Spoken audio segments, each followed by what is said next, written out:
ओम नमः सिद्धेभ्य ओम नमः सिद्धेभ्य ओम नमः सिद्धेभ्य। मंगले मैं मंगले करन वीतराग्य विज्ञान नमो तार जाते वै अरहंता जी महान।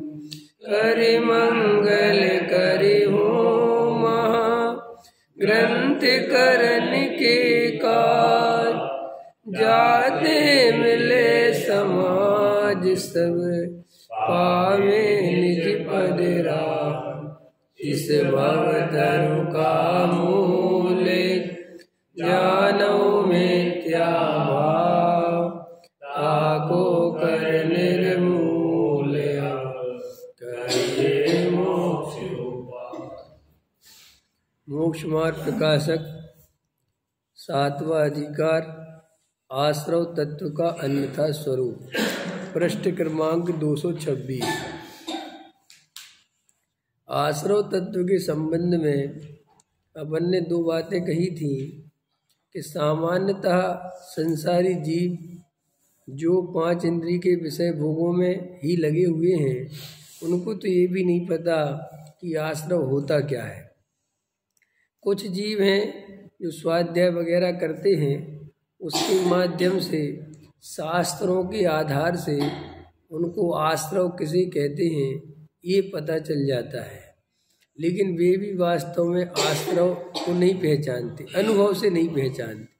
और कुछ जीव हैं जो परिभाषा भी पढ़ते हैं और भाव वासन पूर्वक रागादि विकारी भाव, अंदर होने वाले जो विकारी भाव हैं वे आश्रव हैं, इतना वो जान लेते हैं। लेकिन वो वहाँ दो प्रकार के आश्रव को नहीं जानते, वो उसमें भेद करके पुण्य आश्रव को अच्छा और पाप आश्रव को बुरा ऐसा भेद करके जानते हैं।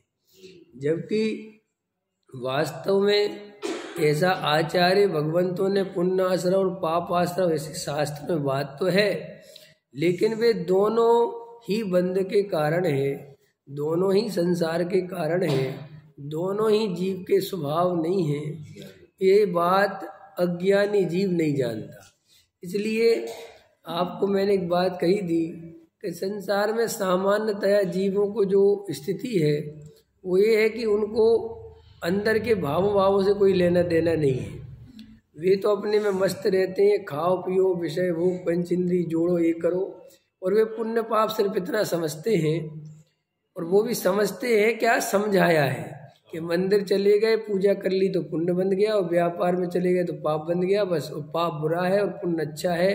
अंदर में उनको भाव की भी खबर नहीं है कि पुण्य बंद क्रिया से नहीं होता, पाप बंद क्रिया से नहीं होता। आप मंदिर में आ गए इसलिए आपको पुण्य बंद गया, ये सब व्यर्थ की बातें हैं। आपके मंदिर में भाव कैसे हैं पुण्य तो उस पर डिपेंड करता है। आपके आकुलता रूप परिणाम है, कसाय रूप परिणाम है, मान कसाय के, छोटे बड़े के, लोभ आदि के परिणाम है, मेरा काम बन जाए इसलिए पूजा के परिणाम है, तो सब पाप परिणाम है। टोडामल जी साहब ने लिखा है लौकिक चाह से कोई सच्चे देव शास्त्रों की पूजा भक्ति भी करता है सो वहाँ पाप ही बंधता है, पुण्य नहीं बनता।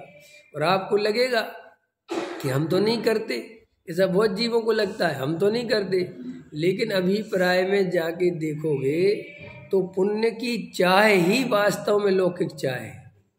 क्या बोला मैंने? पुण्य की चाह और लौकिक चाह में ज्यादा अंतर नहीं है। शास्त्रीय भाषा में बोलते हैं पुण्य की चाह, सीधी सी बात, और लौकिक भाषा में बोलते हैं गाड़ी मोटर बंगला, बात खत्म। गाड़ी मोटर बंगला बोलो और चाहे पुण्य बोलो, बात सब बराबर ही है। क्यों? क्योंकि आप भी कहीं ना कहीं यही बात तो मानते हो कि ये सब पुण्य के उदय से मिलता है, मोटर गाड़ी बंगला। इसलिए एक अज्ञानी जीव है जो शास्त्रों के माध्यम से नहीं पढ़ा तो वो भगवान से सीधा बोलता है भगवान गाड़ी दे दे, भगवान मकान दे दे, भगवान मेरा बच्चे को पास करा दे। वो बेचारा सीधा बोलता है क्योंकि वो सीधा है, सीधी बात जानता है। तुमने थोड़ा शास्त्र पढ़ लिए तो तुम भगवान से सीधा नहीं मांगते, तो सीधा नहीं बोलते भगवान से कि गाड़ी दे दे मोटर। तुम अंदर खाने क्या सोचते हो कि ये भगवान की पूजा पाठ अभिषेक करेंगे तो पुण्य बंधेगा, और पुण्य बंधेगा तो माल अपने आप आएगा। वो बात तो वही है, कान चाहे यहाँ से पकड़ो चाहे यहाँ से पकड़ो, फर्क क्या पड़ता है इन बातों से। लेकिन आप इससे बहुत होशियार समझ बैठते हो अपने आप। आप सोचते नहीं मैं तो ऐसा नहीं हूँ, अरे आप वैसे ही हो। और सम्यक दर्शन के बिना हर जीव ऐसा है, चाहे वो कितने अपने आप को होशियार चंद समझता हो। सम्यक दर्शन के बिना अभिप्राय नहीं बदलता, समझ लो अच्छे से। ये आप इसलिए लोग पूजा पाठ प्रक्षाल में बहुत आते रहते हैं अंदर से ये बात सोच के कि भैया बहुत बढ़िया काम है, और अंदर वो पुण्य की चाशनी काम करती है। पुण्य है ना, पुण्य वो लगता है उसको। मैं तो कई मित्रों को जानता हूँ, कई मोक्षुओं को जानता हूँ, वे पूजा पाठ में नहीं जाए और कोई तकलीफ हो जाए तो वो कहते पूजा पाठ में नहीं गए ना तुम इसलिए हो गए। और अभी तुम्हारे साथ में तो अभी कहता हूँ तुम करके देख लो, तुम 8 दिन मत आओ और कोई घटना घट जाए तुम्हारे साथ न 8 दिनों के अंदर, तुम्हारी पत्नी तुमसे बोलने लगेगी तुमने पूजा पाठ में नहीं गए ना, देखो लो व्यापार में घाटा लगने लगा। ये तुम्हारे अंदर के अभिप्राय तुम्हें पकड़ में आ जाएंगे 2 मिनट में। कई लोग ऐसी शिक्षा देते हैं, अरे भाई तुम जितना व्यापार में कमाते हो पूजा पाठ छोड़ के, पूजा पाठ में आओ तो दुकान डबल चलेगी। बोला था ना रमेश जी एक दिन तुमसे, दुकान डबल चलेगी जब से बैठ रही है कि नहीं, कह रहे दुकान डबल चल। अरे वो तो मजाक कर रहा हूँ, आप चिंता मत किया करो, तुम ही को सम्यक दर्शन होना है। जो कुम्हार की थप्पी सह जाएगा वही पक्का मजबूत घड़ा बनेगा। मजाक उड़वा लिया करो, डरा मत करो। सही कह रहे पंडित जी, ऐसे ही है, गलती तब तो निकलेगी, क्या छुपाना। और इन लोगों से क्या करना चाहिए, कौन से सबके सब सम्यक दृष्टि हाँ नहीं समझ रहे तुम हो, समझ में देखो। टीचर जिसको ज्यादा डांटे समझ लेना टीचर उससे प्रेम करता है। मेरा टीचर सबको नहीं डांटता, और टीचर जिसको बहुत शाबाशी दे तो भी प्रेम करता है, और जिसकी तरफ ना देखे ना बोले ना कुछ करे तो उसके प्रति टीचर मध्यस्थ है। मध्यस्थ है माने वो सोचते हैं कुछ काम का नहीं है, न डांटने के काम का है न शाबाशी देने के काम। तो आप तो डांटते सुनते रहा करो। तो अपन के अभिप्राय में ये पड़ा रहता है कि पूजा पाठ में जाएंगे तो पुण्य बनेगा, इसलिए बहुत सारे जीवों के डर दिखाते हैं। जी मंदिर वगैरह लोग बहुत इसलिए आते हैं, सबके अंदर डर बैठाते हैं कि मंदिर चलो तुम्हारा काम बन जाओ। जी आज के संस्कार नहीं है, जब छोटे छोटे थे ना अपन तब माँ बाप ने, क्योंकि वे भी बेचारे क्या करें, उनके माँ बाप ने उन्हें यही सिखाया, पड़ोस आड़स पड़ोस ने मोहल्ला वालों ने यही सिखाया, मंदिर जा देख 2 मिनट मंदिर के दर्शन करके आया कर, नहीं पढ़ाई वढ़ाई कुछ काम नहीं आएगी। पुण्य के उदय से होते सब काम, और पुण्य कहाँ मिलता है, और कहीं नहीं मिलता पुण्य, सीधा मंदिर में मिलता है। समझ में आया? तो बेसंस्कार अपन सोचते अपन भूल गए भी, अभी भी नहीं भूले तुम। अभी भी जो तुम मंदिर के बिना रोटी नहीं खा सकते, घबराहट होती हुई, मत सोचना कि तुम्हें कोई भगवान की बहुत महिमा है। भगवान की महिमा सम्यक दर्शन के बिना होती ही नहीं। ये सारी महिमा पुण्य की है और नियम की है। वो नियम टूट जाएगा तो भयंकर बड़ा पहाड़ टूट जाएगा, बहुत पाप लग जाएगा। अरे मैंने आज बिना दर्शन की रोटी खा ली। वो जो अंदर मान्यता भरी पड़ी हुई है वो तो असली खेल उससे चल रहा है। देव शास्त्र गुरु की महिमा में अलग ही काम होता है। देखो भाई, सच्चे देवशास्त्र गुरु का भगत हो तो प्रतिमा के पीछे थोड़ी दौड़ेगा, वो आत्मा के पीछे दौड़ेगा, क्योंकि उसे पता है कि आत्मा ही भगवान है, ये भगवान थोड़े ही, ये तो उसको देख के अपने को देखना है। और कोई चेहरा रोज रोज देख लिया हो तो कभी देखने नहीं मिले तो भी काम चल जाता है ना। नहीं समझ में आया? कोई चेहरा रोज रोज देख लिया हो, रोज ही रोज देखते हो और कदाचित कभी नहीं मिल पाया तो कोई बात नहीं, चेहरा अंदर बना कर लेते हो कि नहीं। मुझे जैन साहब का चेहरा जो अमेरिका चले जाए तो यहाँ बैठ के याद कर सकता हूँ, ऐसे हैं जैन साहब। तो तुम रोज भगवान को देखते हो तो तुम्हें भगवान याद नहीं आते अकेले में, और वे नहीं आते, सुनो हंसो नहीं आते, वो इसका मतलब है कि तुम प्रतिमा ही को भगवान समझते हो। तुम्हें इतना भी भाव भाषण नहीं है कि ये प्रतिमा भगवान नहीं है, ये सिर्फ उसका चित्र है और ये भगवान नहीं है। ये सिर्फ हमें जगाने के लिए और जगाने के लिए भी क्या रोज रोज थोड़ी जागना है ना, लेकिन वो आदत बना ली। रोज आओ, चावल चढ़ाओ, देव शास्त्र को अर्घ बोलो, ये अर्घ बोलो, वो अर्घ बोलो, ये अर्घ बोलो, वो अर्घ बोलो, कुछ नहीं है ये सब। आपको लगता है जो पंडित जी कैसी बातें करते हैं, अरे आप अंदर में जाके देखो, आपको इतना सा भाव वासन नहीं चलता, न अर्घ बोलते समय न चढ़ाते समय कुछ नहीं चलता, ये सब रूटीन वर्क है। और ये आज के नहीं है, इस संसार के संस्कार ऐसे घुस गए अंदर कि वो जो नियम बचपन से ले लिए, पाल लिए, और शास्त्रों में लिख दिया कि नियम तोड़ोगे तो बहुत पाप लगेगा, चूंकि तुम्हें मूल में पाप का ही डर लगता है। नहीं समझ में? कई लोग कितने जीवन में घटनाएं घटती हैं, मंदिर नहीं जा पाए, काम बिगड़ गया, तो काहे से बिगड़ गया, और तुरंत बोलती है।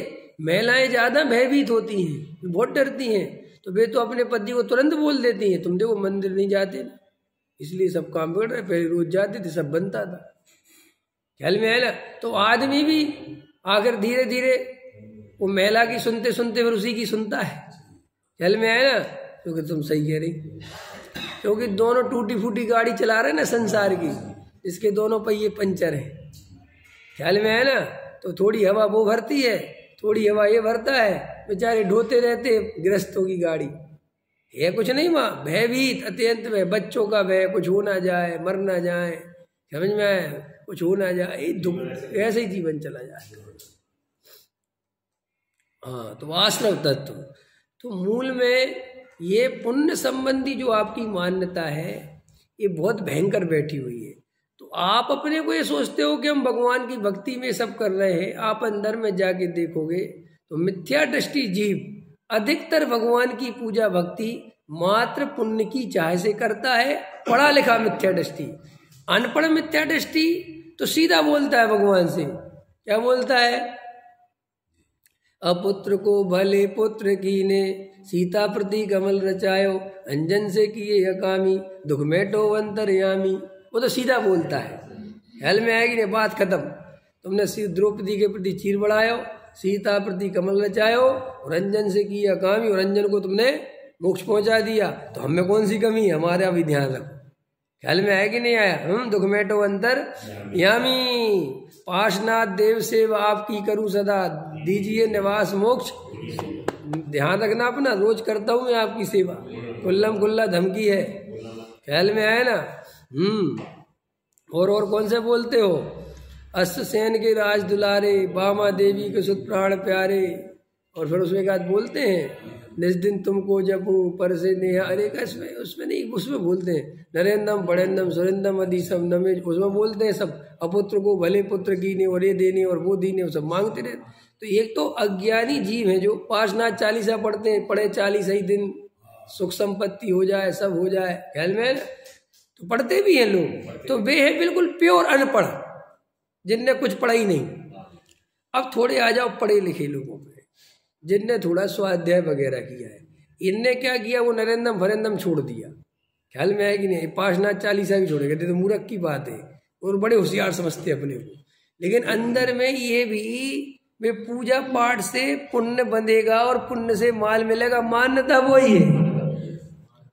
पुण्य में दुख नहीं दिखता, पुण्य आश्रव नहीं दिखता, पुण्य बंध का कारण नहीं दिखता, ये सिर्फ ऊपर ऊपर देखता है और अपने को सोचता है कि मुझे तो सब पता है। अरे भाई, पता होने से कुछ नहीं होता, श्रद्धान तो वही का वही है। शास्त्रों की जानकारी से कोई ज्ञानी नहीं होता, आत्मा के अनुभव से ज्ञानी होता है। क्षयोपशम ज्ञान से कोई ज्ञानी नहीं होता, आत्मा के श्रद्धान से ज्ञानी होता है। अरे ये क्या फर्क पड़ता है, चाहे रविंद्र जी की पूजा पढ़ो, चाहे डॉक्टर साहब की पढ़ो, चाहे 1000 साल पुरानी पढ़ो, मान्यता तो वही है कि पूजा से पुण्य बनेगा और पुण्य बढ़िया है। अंदर समझ में आएगी। इसलिए पुण्य से बचता है पाप में, पाप से बचता है पुण्य में लगता है, और अभिप्राय में सुख बुद्धि पर पदार्थों में ही पड़ी रहती है। आप पाप से जो बचे हो ना और पुण्य में लगे हो, क्यों लगे? प्रश्न इसलिए नहीं लगे। ये उत्तर मत दे देना मेरे लिए कि साहब पुण्य में इसलिए लगते हैं कि पुण्य में लगे बिना धर्म में नहीं लगते। ये बिल्कुल भ्रम है। पुण्य सुख भी तो मिलता है, मिलता है ना, सांसारिक सुख मिलता है। तो सांसारिक सुख चाहिए हो तो फिर मोक्ष की बात ही क्यों उठाते हो? सांसारिक सुख की जिसे आशा है, संसार में जिसे सुख समझ में आता है, जिसे विषय भोगों में अभी सुख दिखता है, उसको सम्यक दर्शन की बात ही नहीं उठानी चाहिए, क्योंकि सम्यक दर्शन है ही उसके लिए जिसे संसार के क्षणिक सुख में अब सुख भाषित नहीं होता, जिसे समझ में आ गया कि अब कुछ नहीं रखा, ये सब व्यर्थ की चीजें हैं, कब तक इनमें जीवन लगाएंगे। और देखो प्रश्न ये भी है, अच्छा प्रश्न ये भी समझना चाहिए, वस्तु स्वरूप में पता क्या है? वस्तु स्वरूप में एक सिस्टम है कि अवसर भी लिमिटेड है आपके पास। आप ऐसा नहीं है कि चलो ये भाव एक पुण्य में ही खर्च कर लेते हैं, अगले भाव में सम्मिशन ले लेंगे, उसके अगले भाव में देखेंगे, ऐसा सिस्टम नहीं है वस्तु का। वस्तु स्वरूप ऐसा है जैसे अभी अपन मनुष्य पर्याय में आ गए।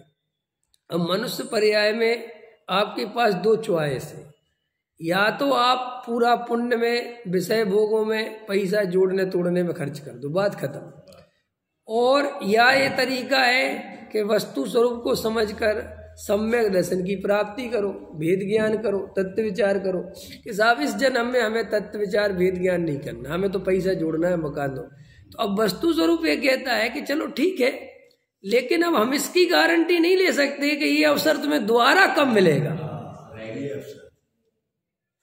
ऐसा नहीं है कि चलो अगले जन्म में फिर आ जाएंगे, फिर देख लेंगे। ऐसा होता तो मैं ही कह देता चलो एक आध दो भौसी में लगाओ, लेकिन अगले जन्म का कुछ पता ही नहीं है क्या हो जाए, नहीं समझ में आया, पता चला कैसे ही निपट गया, ये भवंत ही हुआ और ऐसी गति में चले गए जहां संगी हो गए, फिर क्या करोगे? फिर अनंत काल की कहानी लंबी है। इसीलिए तो बात है, अगर ऐसा होता कि यहाँ गलतियां करने का बहुत अवसर होता और कोई फर्क नहीं पड़ता, गलतियां करते रहो करते रहो, तो इसलिए अपन इसी जन्म में ये कोशिश करते हैं कि तुमने 50% जीवन जी लिया और 50 नहीं जी लिया, 75% जी लिया, और 75% 100 में से बहुत कुछ कहलाता है, बचा ही कितना है? 25, 75 तो गया। तो ज्ञानी अपने से कहते हैं कि तुम 75 में ही दिमाग लगा लो कि पंच इंद्रिय के विषय भोगों से सुखी हुआ कि नहीं हुआ, अगले भाव तक क्यों खींचना बात को, जब हम इसी जन्म में समझ सकते हैं कि देखो भाई, पत्नी, बच्चे, मकान, दुकान सब जोड़ लिया, सब व्यवस्थाएं बना ली और व्यवस्थित कर ली, लेकिन मैं व्यवस्थित नहीं हुआ, मेरे अंदर आकुलता नहीं मिटी, मेरे को शांति नहीं मिली, और आए दिन जरा सा पत्नी प्रतिकूल हो जाती है तो वो जिंदगी भर की तकलीफ चालू हो जाती है। माने वो सब भूल जाते हैं कि मैंने इसके साथ 25 साल रहा हूँ। ये अब देखते हो ना, पति पत्नी को 15-15, 20-20 साल, 25-25, 30-30 साल हो जाते हैं, और लड़ाई हो जाती है तो अंदर ऐसा तकलीफ, ऐसा दुख। अब देखो उसने 35 टुकड़े कर दिए। और आप लोगों को जो हिंदू मुसलमान मत लेना भूल के भी, ये सब बरगलाने वाली बातें कुछ नहीं है, ये सब अभी वो देखो कोई लड़का बोल रहा है वो कोर्ट में, और मैं 100% मानता हूँ कि रियल में क्या होता है, ये सब अज्ञानी जीव हैं। आप लोग क्या करते हो, इसमें जाति का चश्मा लगाते हो, ये सबसे बड़ी मूर्खता है। अरे ना हिंदू बुरा है, ना मुसलमान बुरा है, ना कोई जैन अच्छा है, तो उसकी वो जो संस्कार की स्थिति है, जो उसका वातावरण है, जो उसका जीवन है, अंदर कसायों के तो ढेर लगे हुए हैं, समझ में। अब कसाय के ढेर इतने लगे हुए हैं कि अगर उनको समझाने वाला कोई नहीं मिले तो वो किसी का मर्डर कर दे तो कोई बड़ी बात थोड़ी है। ये आपको लगता मर्डर क्या है? मर्डर अभी कल अखबार में आया, एक स्नेहिया ने, नशेड़ी ने अपने माँ बाप को, अपनी बहन को, अपनी दादी को, चारों को मार दिया। अब वो हिंदू था कि मुसलमान, अब क्या करोगे? ये तुम्हें जो ये क्या होता है, ये तुम्हारे अंदर क्या ये फूट डालना है ना, उनको नफरत पैदा करना ना, तो वही काम अगर कोई मुसलमान करे तो पूरे अखबारों में और फ्रंट में ऐसे दिखाएंगे कि देखो देखो देखो देखो हमारी हिंदू की लड़की। जबकि मैं तुम्हें अभी जाके फाइल उठाओगे तो रेपिस्टों की तुम उठाओगे तो उसमें कितने हिंदू हैं, क्या है उसमें?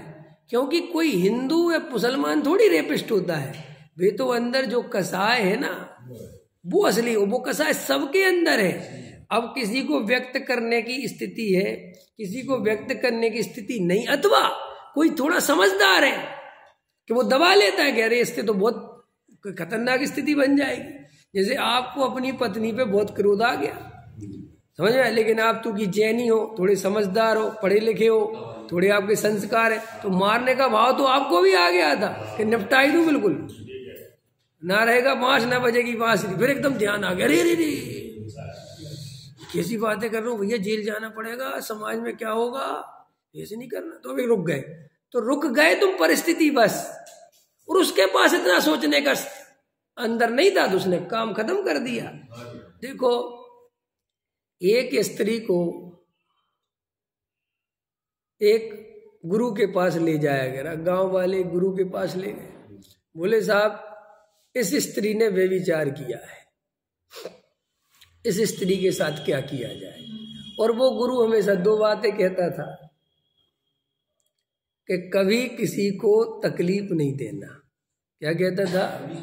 कभी किसी को तकलीफ नहीं देना और कभी अन्याय मत होने देना। तो उनने कहा आज गुरु को ही फंसाओ। अगर गुरु, क्योंकि शास्त्र तो कहते हैं और शास्त्रों के विरोध नहीं जाना, उदाहरण के लिए गुरु था ना, अब शास्त्रों में लिखा था कि किसी ने व्यभिचार किया हो तो उसे पत्थरों से मारो, शास्त्र ही कह रहे हैं। और गुरु महाराज क्या कह रहे हैं कि करुणा रखना, किसी जीव को तकलीफ। तो उन्होंने कहा आज गुरु के पास अब देखते क्या होता है। अगर इस गुरु ने कहा कि मत मारो, करुणा रखो, तो ये शास्त्रों के खिलाफ बोलता है। अंदर समझ में आया कि नहीं आया? और अन्याय गलत बात का भी साथ देता है, दोनों बातें हो गई। और अगर इसने कहा मारो, तो फिर इसका जियो और जीनो दो वाला मामला गड़बड़ है कि तू तो खुद ही मार रहा है। तो उन्होंने कहा आज तो फंसेगा गुरु। तो गए गुरु के पास, क्योंकि गुरु को फंसाने में कसर नहीं छोड़ती जनता। तो गए गुरु के पास, तो गुरु महाराज से बोले इस स्त्री ने व्यभिचार किया है, इसके साथ क्या व्यवहार किया जाए। तो उन्होंने कहा उठाओ पत्थर। उन्हें पता था कि पत्थर की सजा, उठाओ पत्थर। सबने पत्थर उठा लिए। बोले अरे ये तो मारने की बोल रहा है। वो पत्थर उठाए, वो पत्थर उठा के जैसे ही मारने, उन्होंने कहा रुक जाओ। रुक गए। उन्होंने कहा सबसे पहला पत्थर वो मारो जिसने आज तक व्यभिचार किया ना हो या व्यभिचार का भाव ना किया हो। अब एक की भी हिम्मत नहीं, क्योंकि व्यभिचार नहीं किया हो कोई बड़ी बात नहीं है, लेकिन व्यभिचार का भाव ना किया हो ये तो बहुत रेयर है। ये तो ज्ञानी के साथ हो गए, या उस भूमिका के अनुसार जो जीव आगे चला जाए, ब्रह्मचर्य हो सच्चा। अब सबके पत्थर नीचे, तो अब के सबके पत्थर नीचे। तो ऐसे ही तुम क्या है, जिनको तुम गाली देते हो, तुम जिनको बेईमान कहते हो, अरे बेईमान, मन में खुद तो सोचा करो कि खुद ने कितनी बेईमानी करी है। ये अलग बात है कि उसकी बेईमानी पकड़ी गई बेचारी, समझ, तुम्हारी नहीं पकड़ी गई, इतनी तो है, लेकिन तुम दूसरों की निंदा में, दूसरों की बुराई में इतना रस लेते हो ताकि तुम्हारी बुराई छुप जाए, और कोई कारण नहीं है। तुम जितने रेपिस्टों को गाली देते हो और जितनी तुम उनकी मार, उनको काट, अंदर जाके देखो कि हमने भी कैसे कैसे भाव करे हैं, तब जाके पता चलेगा ये तुम्हारी ये ईमानदारी के थपोड़े सब रखे रह जाएंगे। ये सब टैक्स चोरी करते, शर्म नहीं आती, और अरे अंदर देखो तुम्हें मौका नहीं मिला, तुम भी पूरी फराग में रहते हो, तुम्हारे जितना लेवल है तुम उतना लेवल का करते हो, उसमें क्या बात है। नहीं समझ में आया? सबका अपना अपना लेवल है, अपनी अपनी स्थिति है। अंदर जाके देखोगे तो धुआं उड़ जाएगा। वो तुम्हारा धुआं कोई उड़ाता नहीं, सब तुम्हें सज्जन सज्जन कहते रहते हैं, और तुमने ये सज्जन के मखौटे ओढ़ रखे हैं, और ऊपर से अरे साहब ये बेईमान, अरे साहब जी अजैन लोग, अरे साहब ये क्या क्या करते हैं, अरे इन पापियों, अरे ये जिन्हें हल्ला मचा रहा है, पहले अंदर जाके देख खुद ना ईमानदार है। पकड़ में आया? तो ऐसे ही तुम जिन्हें गीत मिथ्या दृष्टि कह के हंसी उड़ाते हो ना, अरे गीत मिथ्या दृष्टि, अरे देवी पे जाता है, अरे जागरण कराता है, अरे ये करता है, अंदर जाके देखो तुम गीत मिथ्या तो बाहर से नहीं करते, अंदर से पूरा गीत मिथ्या तो चलता है। वो बेचारा थोड़ा 2 तरह के शराबी होते हैं, अरुण जी जानते हो ना शराबियों के बारे में, 2 तरह के होते हैं। कौन को? अरे यार ऐसी बातें करो तो वो कहते वे सब जानते हैं। 2 तरह के होते हैं, एक वो शराबी होते हैं जो लेबर क्लास के होते हैं। लेबर क्लास का शराबी क्या होता है, शराब वही है, अंदर माल वही है, लेकिन लेबर क्लास का जो शराब है बेचारा गया सीधा एक पौआ खरीदा और रोड पर ही उसने अपना गिलास में पानी मिला के पी लिया, वहीं गिर गया। ये कहलाता है बेचारा लेबर क्लास का शराब। वो बड़े स्टैंडर्ड वाले क्या होते हैं, खुद लेने नहीं जाते, उनके नौकर लगे हुए हैं, नौकर लेके आते हैं, बंद कमरे में पीते हैं और सो जाते हैं और सुबह पूजा पाठ में पहुंच जाते हैं, शिव जी को जल चढ़ाने पहुंच जाते हैं। समझ में? हम कितने ऐसे ऐसे लोगों को मेरे परिचित में है, दिल्ली में नहीं, इसलिए तुम लोगों से नहीं कह रहा, मेरे तरफ इतने परिचित में है कि भाई साहब वो रात को शराब पीते हैं और सुबह प्रक्षाल करते हैं, महाराजों को आहार देते हैं और समाज के अध्यक्ष बने हैं। क्या करोगे तुम्हें इन बातों की खबर है? और दिल्ली में भी खबरें तो आती रहती है मेरे पास उड़ते उड़ते कि बाहर में क्या बना है और अंदर क्या चल रहा है। और आजकल सिगरेट पीना तो इतना कॉमन हो गया है, सिगरेट पीते हैं, ख्याल में है ना, और मंदिर में पूजा पाठ प्रक्षाल करते हैं। किन की बात है, किन पे बोलूं मैं? चलो हटो। तो समझ में आ गया। तो भैया बंद कमरे में पियो और चाहे रोड पे पियो, शराब तो शराब है। ऐसे ही तुम बाहर से गृहीत मिथ्या दृष्टि बने रहोगे, सीधे ही देवी जी के पास चले गए, चलो बुलावा आया है, माता ने बुलाया है, और चाहे अंदर से बने रहो, बात तो वही है, मूल में तो वही बात है। सुनो सुनो सुनो, और थोड़ा बोल देता हूं। जिन्हें सांसारिक सुख चाहिए, जिन्हें संसार में सुख बुद्धि है, वे सब गृहीत मिथ्या दृष्टि है। खतरनाक है। अब कहोगे कम से कम यार इतने तो खुश होते थे हम, क्या गृहीत तो छूट गया? अरे काय का छूट गया? पर द्रव्य में से सुख की कामना ही गृहीत मिथ्या है। ये तो बहुत पागलपन की बात है। एक पत्थर रख लिया, उस पर लाल सिंदूर लगा दिया, उसी के पैर पड़ने, तो मूर्खता की बात है, इसमें क्या दम है? इसलिए उसको थोड़ा ज्यादा मूर्ख कहते। तुम थोड़े होशियार हो, तुम कहते ऐसा थोड़ी करना है, लेकिन माल पैसा इकट्ठा करो, समझ में, इसमें सुख आएगा। बात तो वहीं की वहीं है, क्या फर्क पड़ता है इन बातों से? पत्थर से मांगे कि पैसे से सुख मांगा? किसी ने पत्थर से सुख मांगा, किसी ने पैसे से सुख मांगा, किसी ने पत्नी से सुख मांगा, किसी ने बेटे से सुख मांगा। मांगा तो पर द्रव्य से ही, स्वयं द्रव्य की तो खबर ही नहीं है। पकड़ में आ गया, आश्रव समझ में आया। इसीलिए सूक्ष्म है। पुण्य की बात ये बेईमानी है सब। इस सब पुण्य की चाह मूल में संसार की चाह है। क्या कहा माने? हमें पंकज जी की बात का जवाब दे रहा था कि सुख मिलता है। अरे भाई 75% तो तुम्हारा जीवन चला गया, और अगर तुम 75% जीवन जीकर भी जीवन का स्वरूप नहीं पहचान पाए तो फिर तो तुम मूर्ख हो नंबर 1। क्योंकि 75% जीवन जो चीज जी ली तुमने, 75% कुछ कहलाता है, और तुम अभी भी कहते हो कि संसार में सुख मिलेगा, तो फिर गारंटी से तुम्हारा कुछ नहीं हो सकता। इतनी उम्र में तो ये बात 100% समझ में आ जानी चाहिए कि भाई साहब कुछ नहीं मिलेगा। और आप लोगों की जिनकी उम्र 50, 55, 60 के ऊपर होने को हो गई है, उनका तो समझ लो कर्तव्य है, महाकर्तव्य है कि 3 टाइम तत्व विचार किया करो, आधा घंटा बैठ के। संसार में रस लेना बंद करो। अभी भी संसार में रस लेना बंद नहीं किया तो बहुत चला जाएगा। अरे कुछ नहीं रखा संसार में, क्या रखा? इतने विषय भोग भोग लिए ज्यों के त्यों हैं। और विषय भोग कितने बकवास है, इतने बकवास है कि उनका कुछ ये संग्रह ही नहीं रह जाता। नहीं समझ में आया? कुछ तो रह जाना चाहिए ना। जैसे अब तुमने कल रसगुल्ला खाया, बढ़िया रसगुल्ला खाया, बड़ी मुश्किल से बनाया और रसगुल्ला खाया, बस खत्म हो गई, खाते ही खत्म हो गया। अब आज अगर रसगुल्ले का स्वाद लेना तो फिर खाओ। कितनी खतरनाक बीमारी है। अब वो क्षणिक स्वाद के लिए जब भी लेना है उतनी मेहनत करो। और फिर दूसरी बात, चलो सदाकाल मेहनत करते रहे और सदाकाल रसगुल्ला मिलता रहे तो भी चलेगा, नहीं समझ में आया? कुछ समय बाद ऐसा भी आएगा कि रसगुल्ला होगा, दांत नहीं होंगे, लेने की, खाने की, पचाने की ताकत नहीं होगी। अब जी एक समस्या पैदा हो गई। और फिर दूसरी बात है, पर्यायी खत्म हो गई, ये भवई चला गया, अब चीटी की पर्याय में चला गया, अब खा ले रसगुल्ला। अब क्या करेगा? क्या हो गई, बात खत्म हो गई, एक इंद्री की पर्याय में चल।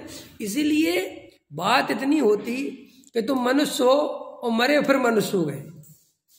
नहीं समझ में? बात कोई बात नहीं, चलेगा, चलने दो, 10 20 50 बहुबात सोचेंगे, दोबारा फिर जन्म ले। लेकिन यहाँ द्वारा का यही तो नहीं पता कि कहाँ चले जाए, और फिर ये अवसर बार बार तो मिलता नहीं।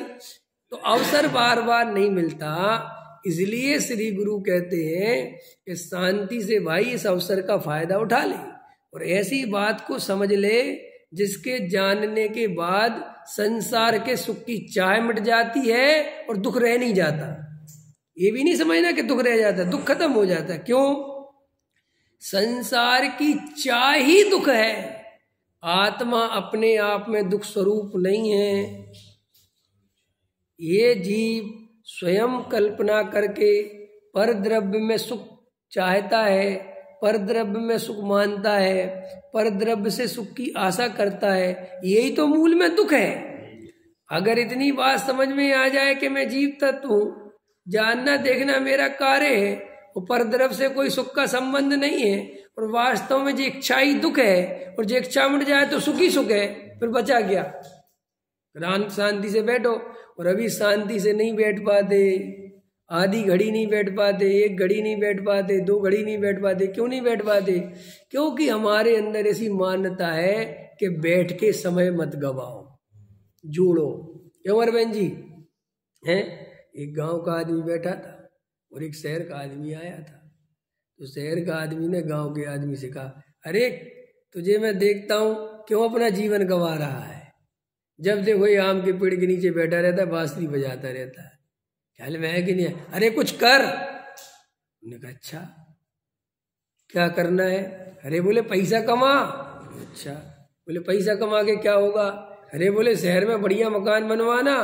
बोले उससे क्या होगा? बोले बढ़िया शादी करना। बोले उससे क्या होगा? अरे बोले बढ़िया अच्छा परिवार होगा तेरा बढ़िया, उसके बाद क्या करना? बोला फिर शांति से बैठना। बोला वो तो मैं अभी बैठा हूँ। नहीं समझ में आया कि नहीं आया? इतना घुमा फिरा के तुम आखिर में बैठा नहीं वाले हो, तो भाई मैं पहले ही बैठा हूं। नहीं समझ? ऐसा कोई करेगा? करोगे ऐसा? अरे कोई ट्रेन ऐसी हो कि घूम के उसी जगह पे ले आए, जाओगे? तुम कहोगे भैया मुझे जाना ही नहीं। ख्याल में आया कि नहीं आया? मुझे ऐसी जिंदगी नहीं जीना जो लौट के वहीं ले जाए। और तुम्हारी ये सारी जिंदगी की दौड़, तुम्हें लग रहा है कि तुम दौड़ लगा रहे हो, बहुत भ्रम में हो।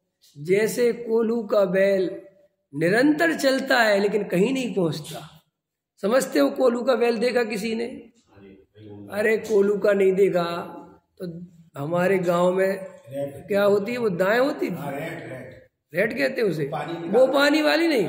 अरे वो उसको क्या कहते पापा? वो दाएं कहते ना, भूल गया। हाँ दाएं, भूल गए, दाएं दाएं बोलते हो। हाँ दाएं माने क्या होता है कि वो जो गेहूं निकला तो पहले मशीन नहीं होती थी, तो क्या होता था बैलों से कुचलवाते थे। तो ऐसा बीच में ऐसा वो गाड़ दिया, क्या कहते थे उसको, भूल गया अब तुम्हें नाम, ऐसा लोहे का समझ लो कुछ गाड़ दिया और उसमें रस्सी बांध दी और 2 बैलों से बांध दी, चलो। तो बेचारे ऐसे ऐसे ऐसे चलते। तो बैल कितने चल रहे हैं? बैल कितने चल रहे हैं? कहाँ जा रहे हैं बैल? कि वे कहीं नहीं जा रहे, ये तो वही है। लेकिन बैलों से तो पूछो, उनको लगता हम कहीं जा रहे हैं। तो जैसे अगर वो बैल कहे कि मैं तो जा रहा हूं, मैं लंबी यात्रा कर रहा हूं, कि तुम कुछ नहीं कर रहे हो, ऐसे ही तुम्हें लगता है। मकान बना लिया, दुकान बना ली, 2 बाल बच्चे हो गए, 4 बाल बच्चे हो गए, बड़े हो गए, लंबे चौड़े हो गए, हम तो बहुत तरक्की कर रहे हैं। अरे मूर्ख आदमी, तू वहीं का वहीं है, कहीं कुछ नहीं हो रहा। वे तो पर द्रव्य के परिणमन हो रहे हैं और उन परिणमन से तू खुश हो रहा है, तेरा भ्रम है। तुम्हारा लड़का 1 फुट का जन्मा है और अब 6 फुट का हो गया, तो तुम्हें लगता है कि देखो कितनी तरक्की हो रही है। काय की तरक्की, तुम्हारी थोड़ी हुई। और कई लोगों का लड़का अच्छा बड़ा लंबा चौड़ा सा हो जाए ना, तो थोड़ा उनका अभिमान थोड़ा और होता है। अपना लड़का पूरा 6 फुट का है, वो खुद 4 फुट के। क्या जीव की दशा है रे। ये जीव पे मुझे इतनी हंसी आती है, ये सोचते क्या तो पागल आदमी है, इसको खुद की नहीं समझ में आ रही कि मैं खुद तो 4 फुट का हूँ, वहाँ लड़का 6 फुट का ही लंबा चौड़ा। अच्छा जी ठीक है। ऐसे ही पर द्रव्यों में अहंकार कर करके मूर्ख बनता है। अपने अपने आश्रय से अहंकार की पुष्टि नहीं कर पाए जीव तो अपने बच्चों से करता है। नहीं जैसे खुद कुछ नहीं कर पाए, और लड़का कुछ अच्छी तरक्की कर गया, मैं लड़का ऑफिसर बन गया, अच्छा सिंगर बन गया या म्यूजिशियन बन गया, ये सब बन जाते ना आजकल बहुत आने लगे, तो देखो वो बाप बड़ा सोचता, बाप मेरा, अबे तूने खुद क्या किया, अपनी तो बता। कम से कम तूने खुद नहीं किया तो तू तो सरल रहे कम से कम। वो बाप के बेटे के दम पे अहंकार करने लगा है, तुम जानते हो हमारा बेटा कौन है। अरे भाई अहंकार भी करो तो कम से कम अपनी दम पे तो करो, खुद का तो करो, वो भी औलाद का ही करा। नहीं समझ में आया कि नहीं आया है। क्या गजब गजब, क्या करे जीव को अहंकार बहुत है, अंदर कसाय बहुत है। अपने से पूरी नहीं कर पाता तो बेटे से करवाना चाहता है। कई लोगों के अंदर रहता है, जैसे वो खुद जो चीज नहीं कर पाए ना, वो सोचते हमारा बेटा कर ले। नहीं समझ, अंदर रहता ही है वो भाव। इस संसार का स्वरूप है ये, हम जो नहीं कर पाए हमारा बेटा कर ले। क्यों? एक तो वो अपने अंदर कसाय दबी पड़ी हुई है। यदि शादी विवाह में होता ना, बाप खाता नहीं है, बेटे से कहता वो खा ले, मैंने तो त्याग कर रखा है, तू तो खा ले। वो कहता पापा मुझे वो अच्छा नहीं लगता। अरे यार तुझे माल अच्छी नहीं लगता, बढ़िया ये सड़ी सड़ी चीजें खाता है, ये खाना बढ़िया देख मावे का है, देखो इसके अंदर कैसे पड़ा, खुद नहीं भोग पा रहा तो दूसरा मेरा दूसरा नहीं, सब नहीं, मेरा बेटा जहाँ वो अहम पना है वो भोग ले। ऐसी बुद्धि ख्याल में है ना। अरे बड़ा गजब, ऐसे सब ये सब चीजें देखा करो, फिर ऐसे बैठ के हंसा करो अपने आप पे, दूसरे पे नहीं। दूसरे पे तुम हंसने में बहुत होशियार हो, हमें पता है, तुम दूसरे ही पे हंसते हो। मैं देखता हूँ, मैं जो बातें बोलता हूँ तुम अपनी तरफ नहीं देखते। अगर रमेश जी पे घटित हो गई तो रमेश जी की तरफ देखोगे, देखो सही कह रहे हैं। अपने पे जो घटित हो रही सो दाएं बाएं देखो। क्यों पंडित जी, अब आओ मैदान में, पकड़ में आए ना, गहराई से विचार करो भैया। ये तुम जो पुण्य पुण्य के चक्करों में फंसे हो, ये मूल में विषय भोगों की संयोगों की चाह है, उसका नाम भले ही पुण्य है। पुण्य का पर्याय वाची ही है विषय भोग पंचेंद्रिय के संयोग है, और कुछ नहीं है ये सब। पुण्य से क्या मिलता है जीव को? कुछ नहीं मिलता पुण्य से। पुण्य से वो ही सब कुछ मिलता है जो बाद में जीव को नरक ले जाता है। समझ में आया? पुण्य वो सामग्री उपलब्ध कराता है जिससे तुम्हें नरक भेजने में आसानी हो। वो कुछ नहीं रखा पुण्य में। समझ में आया कि नहीं आया? डॉक्टर साहब बहुत अच्छा समझाते हैं पुण्य पाप कि 4 लुटेरे हैं, 2 लुटेरे का नाम पुण्य है और 2 लुटेरे का नाम पाप है। और बोले वो एक महिला को लूट रहे हैं, तो महिला कहती है हम पुलिस बुला लेंगे, हम ये कर लेंगे, भागो इधर से। तो वे दोनों भाग जाते हैं और इतने में दूसरे 2 सज्जन आ जाते हैं। कहते कौन परेशान कर रहा था बहन जी?